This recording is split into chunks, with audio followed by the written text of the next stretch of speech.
Hi, everyone. This is Terrence Cheng. I'm Chancellor of the Connecticut State Colleges and University System. I'm the host of this podcast, Office Hours. Through candid discussions, Office Hours will explore the intersection of education, leadership, and economic growth. We will hear from state, higher education, business, and industry leaders, and students and faculty who will share valuable perspectives that inspire and empower listeners on their educational and professional journeys.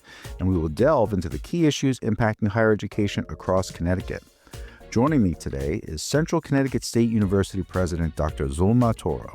Dr. Toro is the 13th president of Central and the first female and first Hispanic president in Central's 175-year-old history.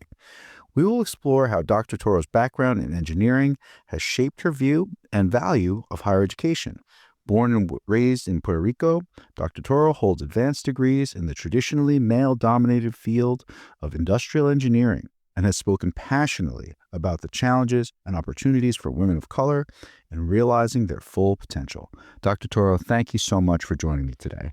Chancellor, thank you for the invitation. I am honored to be here. Well, I'm thrilled to have you, and I'll just say that the way you have led this institution almost for 8 years has been really incredible. You've taken the institution that was not in incredibly sound foundation, and you have steered it and guided it steadily and with consistency to a new place. And I think a lot of that comes from just who you are and what you do, right? So I'd love to start there. You have a background in industrial engineering. So how did you end up becoming a university president? Did you envision this at a certain point in your career, or tell us a little bit about that journey? I never thought that I was going to be a university president, but let me tell you that I think what really started my leadership and administrative career in higher education was my success as a researcher. Many, many years ago, when I was an assistant professor and a researcher at the University of Puerto Rico, Maya West, people thought that the success I had as a researcher could be helpful in what they needed in an administrator. And that's what started my career as an administrator in higher education. Yes, my background in industrial engineering have helped me quite a bit. Because it's industrial and system engineering. And everything we do in higher education, we are a system. System that includes people, programs, and industrial engineering is the only engineering discipline that considers the human being explicitly. In higher education, you need to understand the human being to be successful. The other side of industrial engineering is that you get to understand finances, budgets, accounting, and those are skills that you need as a leader in higher education as well. Yes, absolutely. Couldn't agree more. And I love what you said about understanding human beings, right? We talk sometimes about STEM fields, and, I think we might make them sound a little removed from the human experience. I would love to get a little deeper into that, because your leadership and your approach always takes into account the students, right? So maybe talk a little bit about that understanding of the people, understanding the human being, and how that has impacted your leadership, especially when it comes to serving students and specifically women in engineering and STEM. Going back to the behavior and understanding the human being, you need to understand what motivates people, what their aspirations are in life, to be able to work and help them through their journey in higher education and motivate them to pursue STEM careers. Let me say that many individuals want a career in which they can contribute to society, that they can help people have better lives. And the STEM disciplines, they do quite a bit of that. Right. They design systems, they build systems and tools and facilities that help people have better lives. Yeah. And that's what, when you are trying to attract young people to the STEM disciplines, you have to speak to the benefits that they can provide society with their work. And that have helped me definitely mentor individuals in the STEM disciplines and attract individuals to pursue those disciplines. Yeah, I want to dive into this, stay on this for another second, because you're a proud Latina, you're a leader, you're a role model.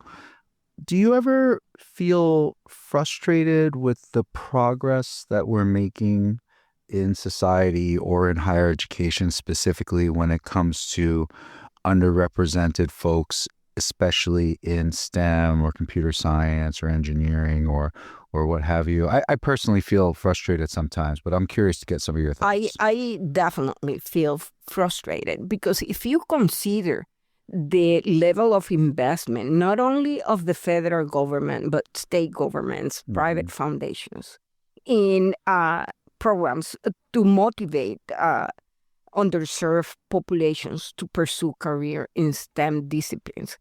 It has been a huge investment, and we have not seen the return on that investment. And I think it's mainly because maybe the approaches we have used have not been effective. Maybe because the other side of the story is that individuals pursue these careers, and after 5 years, they leave the careers because they are not finding fulfillment in the careers. Yes, definitely. I think that we need to consider different approaches that has not been considered up to this point. When you talk about effectiveness, Central's on fire these days. You're doing great. The institution is doing great. I mean, this year alone, Central has hosted 7 ribbon cuttings. 7 ribbon cuttings. That's everything from the opening of the new library annex to the opening of the artificial intelligence corridor. So talk to us a little bit about the benefits of these investments that they have for the Central campus and on the total kind of educational experience for the students. Well, you may know that Central is using a unique educational and pedagogical approach, which is applied learning. We want our students to learn by doing, to learn by solving real-world problems. These facilities facilitate, if you will, that approach. But not only that, the facilities also help us serve the needs of industry and businesses because some of the small and medium companies are not able to have in their facilities this type of technology or facilities, so we can bring them to our campus to work with our faculty and students in the solution of some of the most challenging problems they are facing in their operations. So not only the facilities serve our students and faculty, but also the industry and the community. And that is a unique role that Central is playing. And I think that more and more elected officials, the people who fund us, the communities, have those expectations of institution of higher education. How this institution can lend their resources to help the community, to help workforce development, to help economic development. And we think we can play a very important role in that arena. It's an excellent point you make that, a small to mid-sized company that has very explicit needs, they're not going to have the square footage that you have. They're not going to have some of the technological capabilities that you have. And by you opening your doors, you're providing immeasurable value to the community and to the industry, which leads me to my next question about workforce development and accelerator programs, which you've already started to talk about, but maybe expound upon that a little bit more. Central's commitment to the state's workforce needs in specific areas, but also, more holistically, right? I mean, in the social sciences, in the humanities, in the arts, and everything. Well, you may know that Central offer unique programs in engineering and technology, but now Central is expanding our offerings in the area of healthcare as well, because those are very important areas of need in terms of workforce and economic development in the state. One uniqueness of our STEM programs at Central is, again, the strong liberal art and social science foundations. Yeah. And those make our graduates uniquely equipped and qualified to be productive soon after they complete a degree with us. We are just recently got approved by the Board of Regents an accelerated nursing program. The first cohort for that program will start this January. But we have what we call Accelerate Central.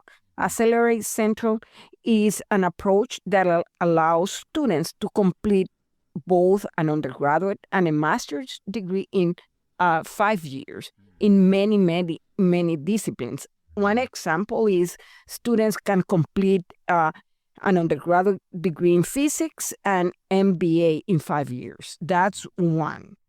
Just one of more than 30 options students has.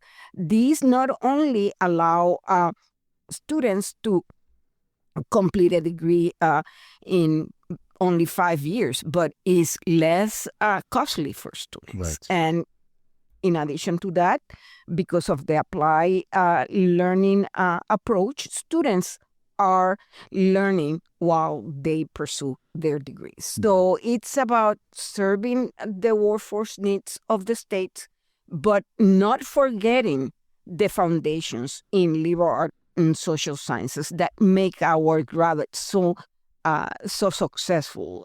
The critical thinking, the teamwork, the knowledge about world and world cultures. All those things are extremely important for our graduates.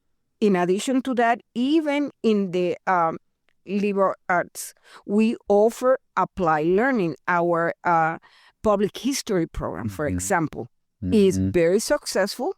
It gets a lot of external funding, but prepares students in public history to contribute to workforce and economic and cultural development. Yeah, that's great. Well. That's great. And I'm so glad you brought that up, because it's not only about STEM, right, or manufacturing or engineering. The social sciences, the humanities, also utilizing that applied learning approach is really impactful.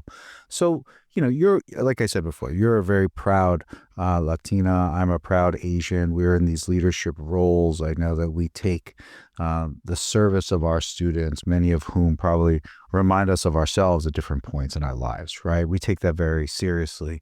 So maybe talk to us a little bit about Central's efforts in continuing to be a very diverse, accessible, and inclusive environment for students in Connecticut. Well, thank you for that question, because it's very close to my heart. When I arrived almost 8 years ago, we had at Central, our Hispanic population was 11%. As of today, is a little bit over 20%. But as of today, we have more than 37% of our student population from underserved groups. And that is extremely important for Central, because we educate the working class of the state of Connecticut. And if you look at the composition and profile of the working class of the state, and which are the fastest growing populations in the state, are these populations.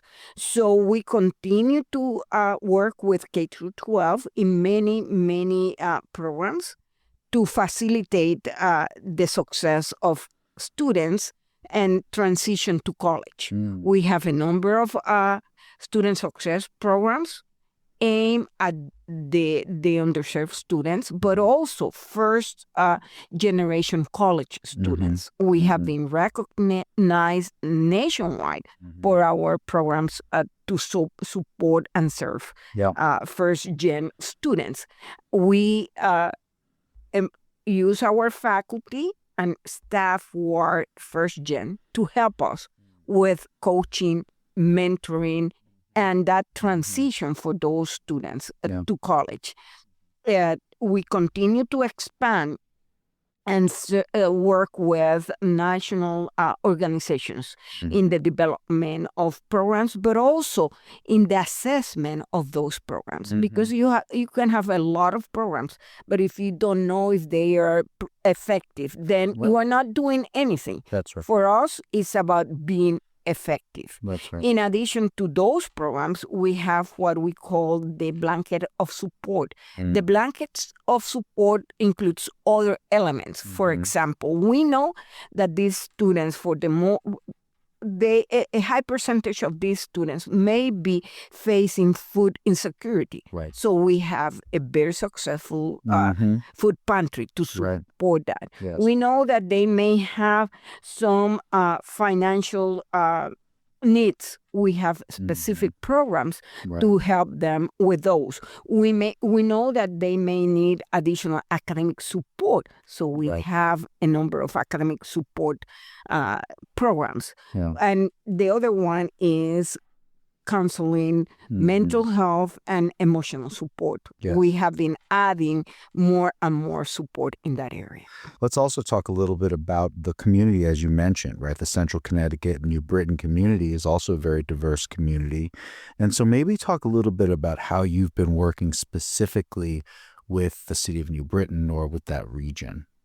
Well, you may know that the mayor of New Britain is a graduate from Central. That's right. So I've heard. Not only she is a graduate from Central, but also a member of the Board of Regents. Oh, I heard that too. Yeah. Yes, I heard. She wears a number of hats, but she's very supportive of Central, and we have been able to work with her closely in a number of programs. And also to support the K-12 system. We offer some courses in the high school. We offer support to community organizations.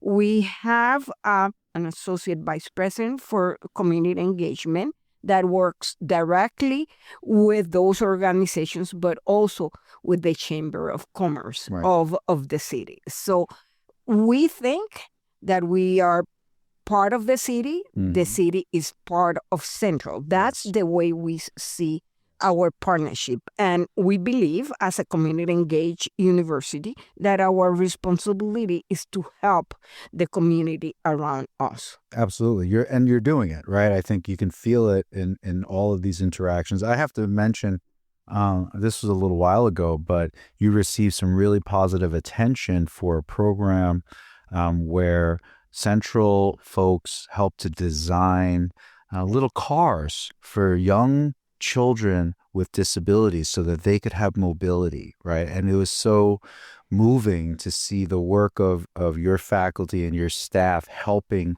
children in a way that they wouldn't have previously. And then your health clinic is open to the public. I mean, these are things that maybe we don't brag about enough, but I'd love to give you another minute to brag about those items specifically.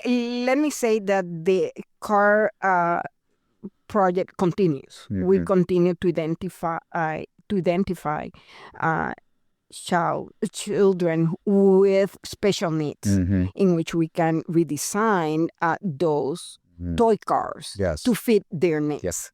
In addition to that, since January 2024, we have opened our community clinic. Yes. The community clinic offers services to members of New Britain community and the greater New Britain community. Health screening.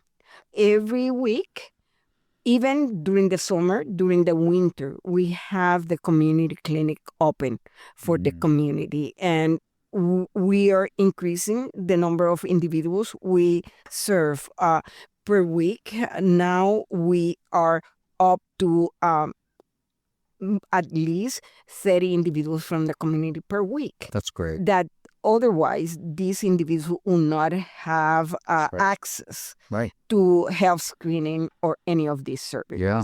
So we are very proud, but there is something else about this clinic. The clinic is run by students, supervised by faculty. That speaks to the type of applied learning opportunities we are offering to the students, but also about the type of graduates we will have, individuals who are really willing to help the citizens of the state. And the faculty, they have been amazing. The other aspect that is new is our new program in social work. Now we have students from social work participating in the community clinic as well. So let's shift gears a little bit. Central's been recognized in Princeton Review's 2025 Guide to Green Colleges, and you launched a new climate change studies degree program. So talk to us a little bit about sustainability and how that works into your vision for sustainability on campus and how that helps to define Central. Well, we have been working in sustainability for a number of years. You may know that we are in the final stages of installing a cell that will make Central self-sustainable from an energy standpoint. That's we awesome. will not depend on any of the energy providers. So we will be able to sustain our needs in that area. But you mentioned the climate studies program. Before approving the climate study program, we had a track in sustainability in another program. But now we are offering that program not only as a Bachelor of Art, but also as a Bachelor of Science. The other thing you should know, I have a President's Advisory Council on Environmental Sustainability with the participation of faculty, staff, administration, and students who guide these the strategic plan, if you will, in the area of sustainability. It's not that we do one thing and that's it. Right. It's about a strategic approach. Yeah. I want to hear from you about the things that we wouldn't read about in marketing materials, or the things that we might not see in an ad or a commercial about Central. Like, what are the things that folks need to know about really what distinguishes Central from not just other Connecticut institutions, but from other institutions, all institutions, because you have a lot of experience. You've been a leader and a faculty member, a researcher for a long time. And I know you care so deeply about Central. So what's the secret coding of the DNA that makes Central so capable, so effective, and so good for students? Family. Central have more than 10,000 students. However, it feels like a small private liberal art college. Everyone knows everyone else. And it's not only about the students that we currently have, but the alumni feel as family. They are connected to Central. They feel so proud of their time at Central and their degree from Central. Right. That's one of the main ingredients. Another one is opportunity. People who come to Central are afforded opportunities. Opportunities for growth, for leadership development, for getting a degree that will transform their lives. And the third one is community. We feel a very strong sense of community at the institution, but we feel a sense of community because our connection to the surrounding areas. So those are the things that definitely make Central very unique. And I like to walk quite a bit around campus and talk to students, talk to faculty, talk to staff. And most of them call me by my first name. That's family. You personally have achieved so much in almost 8 years. Central has been around for quite some time, has also really become a pillar of the state. But we're always looking to the future as well, right? That's our job. So can you give us a sense of what maybe you're seeing in the next, 5, 10, 20 years? What would you love to see Central become someday, maybe when none of us in this studio are here to be in the organization anymore? What do you see Central being? Well, I think that Central will be very well known by its dedication to educate the individuals from underserved populations. But in addition to that, Central will be known as a partner, an effective partner to the community, for those communities to be able to rely on Central to solve their most pressing issues, most pressing challenges. And industry will see Central as a partner that will help them also explore, experiment, and move forward and be more successful. That's where Central will be. Yeah. Our doors will be open to more and more to the community, not only to the community nearby Central, but for the whole state and beyond. And something else that will happen, Central will be known internationally because we are just starting our efforts to partner with other countries in a very unique way. And we are expanding our efforts to take students to other countries, for them to learn about other cultures and how other societies live. But that international element and global engagement will be key as we move forward. I am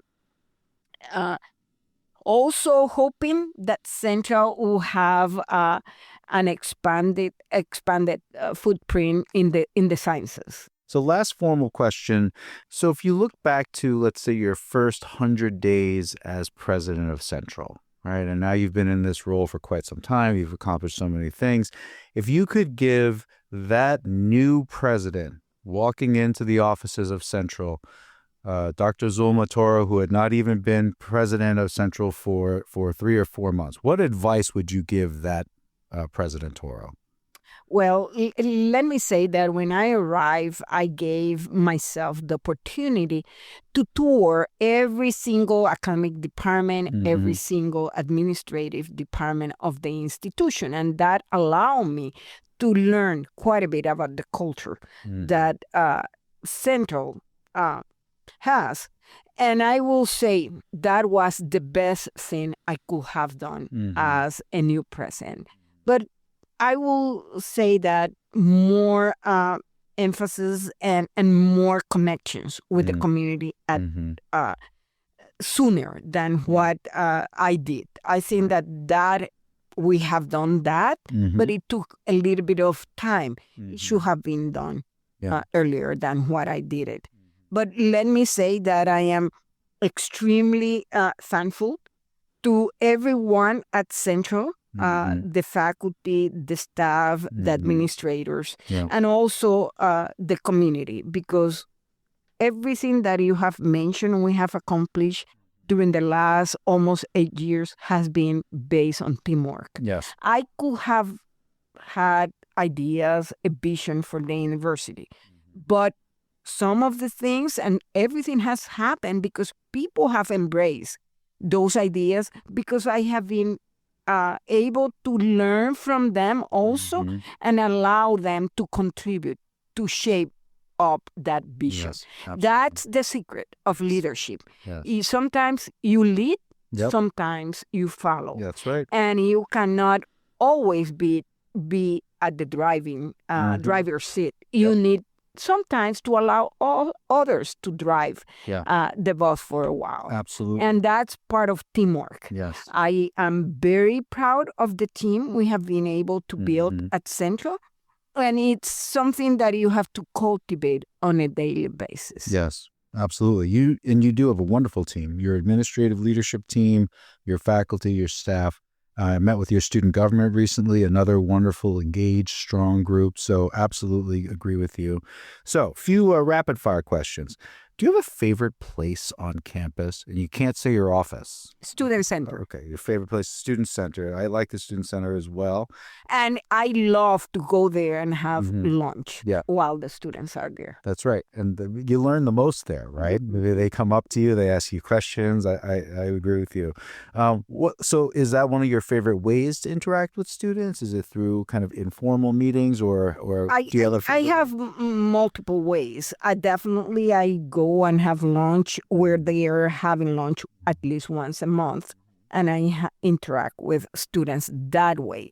It gives me a very informal way to gather feedback from that. But I meet with the leadership of the Student Government Association once a month. I go and talk to the Student Government Association at least twice a semester. I meet with any and every student that wants to meet with me. I also meet with all the leaders of all the student organizations at least twice a semester. Yeah, that's great. That's great. That student engagement is absolutely key, right? That's what we're here for. Exactly. So if you weren't president at a university, what would your dream job be? A farmer. A farmer? Okay, go on, please. Well, that's my dream, to have a farm with animals and all that, but I think it's getting a little bit late. So, my father went to law school late in life after he came back from the army. And he was a farmer while he was attending law school. So those are the memories I have. Okay. I love that. I love that. I cannot do things with my hands, so I do not want to be a farmer. So last question. I mean, you just had your 175th anniversary gala.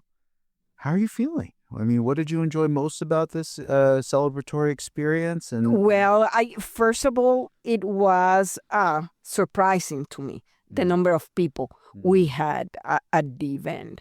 600 individuals that in one way or another are associated with Central. I got to see people who I have been told about, but I never had the opportunity to meet until that night. The energy in the room, you experienced that, was amazing. Awesome. But most importantly, I think that we more than accomplish and reach the fundraising goal we have for the night. And that's very important because that money will go to benefit students directly. Yes. And after all, that's why we are here, to provide opportunities for students. So it was a magic night. We're just deeply appreciative to have you at the helm at Central, leading this family, leading this work, doing it with integrity. And, the outcomes, again, speak for themselves. The students and your impact on the community are undeniable. But let me say, it has been the honor of my life to be the president of Central. Why we celebrated 175 years of existence. Yeah. I just think about my father, how proud he will have been, because he was very dedicated to community, and that's what we're all about at Central. Absolutely. About community and family. Well, what a wonderful way to close. Thank you so much, President Toro. You're a model, you're a leader, you're a shining example for all of us. I deeply appreciate you. Thank you very much, Chancellor, for the conversation and for your leadership of the system. Thank you. Thank you. Well, thank you for tuning in to Office Hours. I'm Terrence Cheng, Chancellor of the CSU system. Please be sure to subscribe to our podcast and listen in to future episodes where we discuss the importance of higher education and why higher education should be a part of Connecticut's growth strategy with state and business leaders and students, administrators, faculty, and staff.